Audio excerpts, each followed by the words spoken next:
हाँ जी बच्चों, हम कर रहे थे क्वेश्चन नंबर 2। बिंदुओं को ग्राफ पेपर पर अंकित करना है।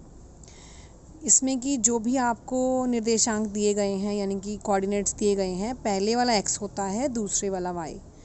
तो अब आप देखिए 7 है हमारे पास, x एक्सिस पर 7 और y पर 5, यानी कि यहाँ से हम ऊपर 7 पे चलेंगे और यहाँ से 5 पे y पे आ जाएंगे। नेक्स्ट देखिए 7 0, तो ये तो यहीं है और y 0 है, यानी कि वो यहीं का यहीं रुका रहेगा, तो हम उसको हम ऊपर नहीं कर सकते। x से हम ऊपर जाएंगे ही नहीं, x वाली जो बिंदु है वो वहीं रुक जाएगी, यानी कि 7 तो x आ गए, लेकिन y क्या है 0, वो यहाँ पर 0 है। आपको ये चीज़ याद रखनी है कि x वाली जो एक्सिस होती है उस पर y हमेशा 0 होता है और y वाली एक्सिस पर x 0 होता है। जो भी आपका कोऑर्डिनेट x 0 आएगा वो y वाले एक्सिस पर बिंदु टिकी होगी, ठीक है। और अगर आपके पास y 0 है तो वो बिंदु आपकी x पर ही होगी, x एक्सिस पर ही होगी। अब हम आगे देखते हैं -3 -6, यानी कि x एक्सिस का -3 उसका -6, यानी कि नीचे की तरफ हम उतना ही आएंगे जितना हमें -6 तक आना है। -6 ये देखिए -6 आ गया, तो हम यहाँ रुक गए। -3 से चले और -6 पर आकर रुक गए, इस जगह पर, इसके सामने ये बिंदु आ गई हमारी -3 -6। नेक्स्ट देखिए 0 -4, यानी कि x 0 है, यानी कि x यानी कि ना हम इधर जा रहे हैं ना हम इधर जा रहे हैं, हम इसी रेखा पर टिके हुए हैं, -4 पर टिके हुए हैं।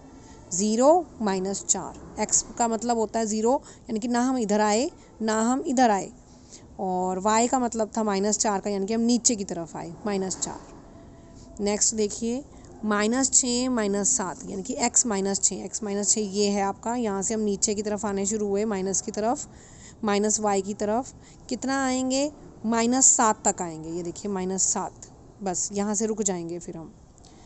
नेक्स्ट देखिए 10 -5, यानी कि x आपका क्या है, प्लस की तरफ, 10 की तरफ। ये बिंदु ग्राफ मेरा गलती से पूरा नहीं हो पाया था, अदरवाइज़ ये बिंदु यहाँ आएगी आपकी, ये इस पॉइंट पे आनी चाहिए। 9 यहाँ पर है, 10 आपका यहाँ आएगा, ये यहाँ नहीं आएगी, ये इस जगह पर आएगी, ठीक है। 10 का ये यहाँ से हम चलना शुरू हुए और कहाँ तक आना है हमें, -5 तक। ये देखो ये रहा -5, यहाँ तक आएंगे, ये बिंदु यहाँ आनी चाहिए, ठीक है। 10 -5। नेक्स्ट है आपका 0 0 होता है, ये जो स्टार्टिंग वाला 0 होता है, इसमें ना हम x की तरफ इधर का उधर जाते हैं, ना ही हम y के लिए ऊपर और नीचे जाते हैं, यानी कि दोनों के दोनों आपके 0 होते हैं, x भी और y भी इस पॉइंट पर। नेक्स्ट क्वेश्चन देखिए, नेक्स्ट है आपका अभ्यास 17b का पहला प्रश्न। समबाहु त्रिभुज की भुजा की लंबाई x सेमी दी गई है। त्रिभुज की भुजा और परिमाप के बीच में हमें संबंध बताना है। आपको पता है कि परिमाप जो होता है त्रिभुज का वो होता है भुजा जमा भुजा जमा भुजा, ये क्योंकि समबाहु है, समबाहु मतलब सारी भुजाएं उसकी समान है, यानी कि परिमाप आ जाएगा x जमा x यानी कि 3x। अब हमें इन दोनों के बीच में, ये हो गया x, ये हो गया 3x। अगर मैं x को 1 मान लूँ तो 3 से गुना करके कितना बन जाएगा, 3, ठीक है ना। ये देखो अगर ये x आता है, ये 3 से 1 गुना करके 3। अगर मैं x को 2 मान लेती हूँ तो वो 2 से गुना करके 6 बन जाएगा। अगर मैं 3 मान लेती हूँ तो 3x है ना, इसमें 3 पुट करूँगी, 3 तिया 9। अगर मैं 4 मान लेती हूँ x को तो 4 चौक 3 चौक 12, यानी कि ये एक ग्राफ बन जाएगा। अब मेरे पास बिंदुआँ आ गई कि अगर x 1 है तो y 3 होगा, अगर x 2 है तो y 6 होगा। अब मैं ग्राफ बनाती हूँ, देखो कैसे। मैंने y एक्सिस और x एक्सिस प्लस वाली ही ली है, माइनस वाली नहीं ली, क्योंकि मेरे पास कोई भी जो निर्देशांक थे उसमें माइनस नहीं था, इसलिए मैंने दोनों प्लस वाले ही लिए हैं। प्लस वाले में देखिए कैसे करेंगे हम। अगर x 1 है, अगर x 1 है तो y मेरे पास कितना आया, 3, यानी कि x 1 से मैं स्टार्ट होती हूँ 3 तक जाती हूँ। अगर x 2 है, यानी कि ये देखो 2 है, तो मैं y कितना है 6, यानी कि मुझे इसको 6 तक बिंदु लगानी है, ये बिंदु लगा ली मैंने। अगर x 3 है तो y मेरा 9 आया है, तो मुझे वहाँ 9 तक जाके रुकना है। अगर x 4 है तो y 12 है, 4 से मैं 12 तक जाऊँगी। अब मैंने ये बिंदुएं जो लगा ली हैं इनको मैं स्केल से जोड़ देती हूँ। ये 0 से नहीं जुड़ेगा, ये गलत है। आपकी यहाँ से लाइन स्टार्ट होगी, ये नहीं होगी, यहाँ से लाइन इतनी बनेगी बस। वो इसलिए क्योंकि हमारे पास x यानी कि हमारे पास कोई भी भुजा 0 नहीं होती, किसी भी त्रिभुज की भुजा 0 नहीं होती। 0 होगा तो परिमाप भी 0 होगा, ये इसलिए शो किया गया है आपको कि यहाँ से अगर 0 भुजा होगी तो उसका परिमाप भी 0 ही होगा। उसके बाद ये रेखा बनाएगी। ठीक है जी, तो आप इनको चारों बिंदुओं को जब ज्वाइन करेंगे तो आपके पास सीधी रेखा आ जाएगी। नेक्स्ट प्रश्न देखिए, आयत की लंबाई उसकी चौड़ाई से दुगनी है, आयत के क्षेत्रफल और चौड़ाई के संबंध का ग्राफ खींचिए। चौड़ाई हमारे पास उन्होंने बोला कि आयत की लंबाई उसकी चौड़ाई से दोगुनी है, यानी कि चौड़ाई से दोगुनी, चौड़ाई से दोगुनी, यानी कि चौड़ाई अगर हमें x पता हो तो हम लंबाई भी निकाल सकते हैं। लंबाई बन गई दोगुनी, इसलिए हमने क्या किया, चौड़ाई को x ले लिया और लंबाई उसकी दोगुनी है, यानी कि 2 से गुना कर दिया। क्षेत्रफल होता है लंबाई गुना चौड़ाई, मैंने पुट कर दी वैल्यूज़, दोनों को गुना करके x होता है x की घात 2, 2x की घात 2 आ गया।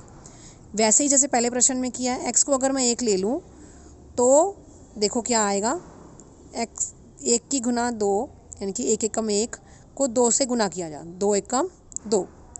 अगर मैं यहाँ 2 पुट करूँ, x को 2 पुट करूँ तो 2 दूनी 4, क्योंकि इसका घात 2 का मतलब होता है 2 से ही गुना करना। 2 दूनी 4, दूनी 2, 4 दूनी 8 आ गया। अगर मैं यहाँ 3 पुट करती हूँ तो 3, इसका मतलब हो गया 3 को 3 से गुना करना, 3 तिया 9, और हम इस 2 से भी गुना कर रहे हैं तो 9, 2 निम 18। अब अगर मैं वैसे ही ग्राफ बनाती हूँ, अगर मैं x को 1 ले रही हूँ तो मेरे पास ग्राफ में वो क्या आ जाता है, 2 y, ये y ले लूँगी मैं इसको, ये x, y क्या आ जाता है 2। अगर मैं x को 2 ले रही हूँ तो मेरे पास y क्या आता है 8।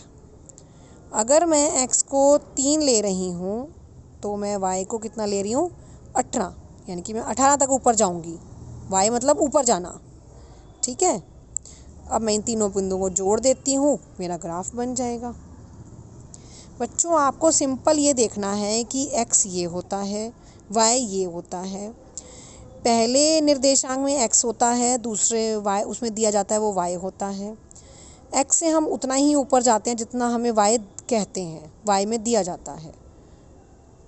जितना वो बोलेगा हम उतना ही आगे जाएंगे।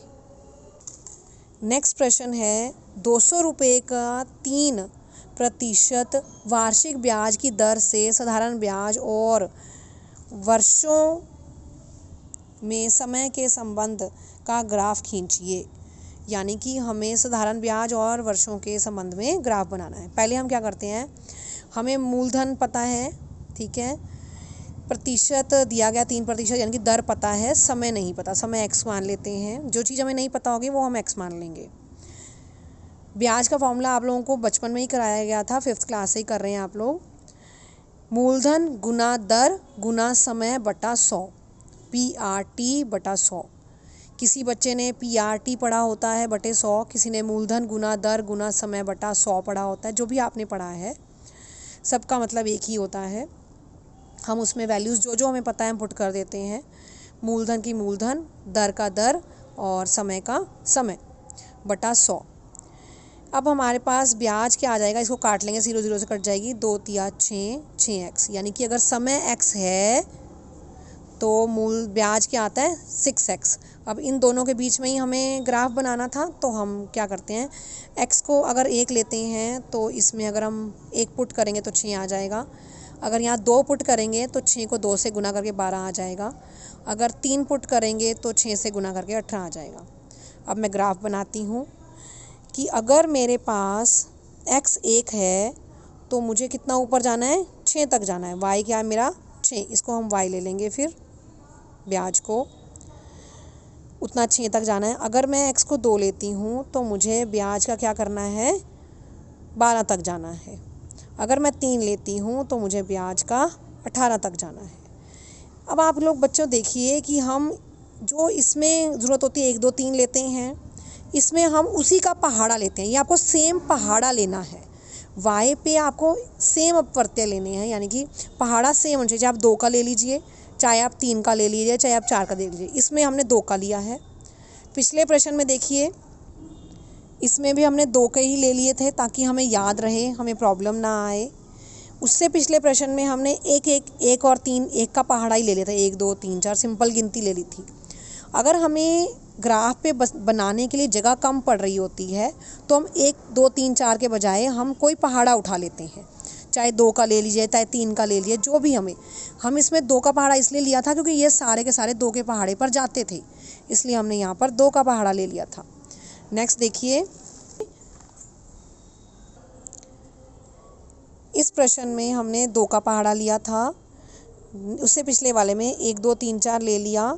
ठीक है, आप समझ रहे हैं ना, जिसमें हमें जगह कम पड़ती है हम पहाड़े को ले लेते हैं कि यहाँ पर 2 3 4 लेना है, यहाँ पर 1 2 3 लेना है। वो हम देख लेते हैं कि जगह कितनी है और हमें चाहिए क्या। इसमें हमें 6 3 ये जो पहाड़ नंबर थे वो मिक्स थे, कोई 2 के पहाड़े पे जाता था, कोई नहीं जाता था, सब 3 के पहाड़े पे जा रहे थे, तो हमने ऐसे ले लिया। आप 3 का पहाड़ा भी लिख सकते हो, यहाँ पर वो भी ले सकते हो। नेक्स्ट देखिए, ये 2 के पहाड़े वाला हमने लिया था क्योंकि ये सब 2 के पहाड़े पे जाते थे। नेक्स्ट प्रश्न आ जाता है, एक बस 1 घंटे में 40 किलोमीटर की दूरी तय करती है। बस द्वारा चली गई द्वारा और समय के संबंध का ग्राफ बनाइए। हमने क्या बनाया कि अगर बस की दूरी 1 घंटे में 40 किलोमीटर जा रही है तो 2 घंटे में 80 जाएगी, ज़्यादा जाती जाएगी ना, उससे उतनी ही जाएगी। अगर 1 घंटे में इतनी गई तो हमने उतनी गुना करते जाएंगे। हम 3 घंटे में 3 से गुना कर देंगे तो 120 आ जाएगा। अब हम ग्राफ बना लेते हैं। हम इसमें क्या करेंगे, इसमें दूरियां हम 20 40 60 80 ऐसे किलोमीटर से ऐसे ले लेंगे। अगर हम इसको 1 2 3 4 लेंगे तो हम ग्राफ नहीं शो कर सकते ना, बहुत बड़ा ग्राफ बनेगा। इसलिए हम इसमें जो अंतराल लेंगे वो हम 20 40 60 यानी कि 20 का पहाड़ा ले लेंगे। अब अगर 1 घंटे में वो 40 किलोमीटर जाती है, 2 घंटे में 80, 3 घंटे में 120 बिंदुआं आ जाएंगे, उनको हम ज्वाइन कर लेंगे, आपके पास ग्राफ बन जाएगा। बच्चों इसमें एक तो मेन बात होती है ये बनाना, या अगर आपको बनाना आ गया तो आप लोग ये कर सकते हैं। दूसरा, कितने आपको अंतराल लेने हैं, ये तो 1 2 3 4 ही होता है, ये आपको कितने अंतराल लेने हैं वो आपको आना चाहिए, उसकी समझ आनी चाहिए कि किस लिए कितना लिया जाता है। अदरवाइज़ आप बहुत लंबा बड़ा ग्राफ बनाते रह जाएंगे और दूरियां जो हैं वो हमेशा मोटे वाले डॉट्स पर ही दिखाई जाती हैं, चाहे वो इधर हो चाहे वो इधर हो। और जो ओरिजिन है 0 है वो भी आप मोटे वाले 2 XY रेखाओं को जहाँ जुड़ रही हैं वहाँ दिखाएंगे।